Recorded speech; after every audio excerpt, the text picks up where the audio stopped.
Morning friends, দেখো আমি ফুল তুলতে এসেছিলাম। ও কি বলবো বন্ধুরা, দৌড়ে এলাম, ফুল একটা তুলতে পারিনি। গাছটার মধ্যে বিশাল বড় একটা সাপ, কি সাপ জানি না, এত বড় একটা সাপ। আমি হাঁপিয়ে হাঁপিয়ে এলাম, মানে মানে ফুলটা তুলতে যাবো জাস্ট, মাথা বাপরে আমার কি ভয় লেগে গেল। একটুর জন্য বেঁচে গেলাম। একদম একদম পুরো ফুলটা তুলতে যাবো, সেখানে ডালটাতে এত বড় একটা সাপ তুলি বন্ধুরা। বাড়িতে আর পারলাম না, এত বড় সাপ, মানে গাছের এমনি ডালটাতে বসে আছে, আমি দেখিনি। এমনি ফুলটা তুলতে যাবো জাস্ট, বাপরে। এই ফুলগুলো উঠোনের মধ্যে হয়েছিল, এগুলো নিয়ে পুজো করবো।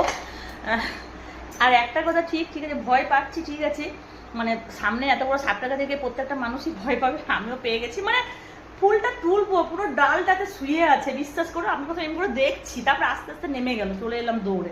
তো ক্ষতি কোনো, মানে কোনো জিনিসকে যদি ক্ষতি না করা হয় না, কেউ তোমার ক্ষতি কিন্তু করবে না। আমি যদি এখন এই সাপটাকে ঢিল ছুটতাম, কিছু হতো, তাহলে ছুটে চলে আসতো মনে হয়।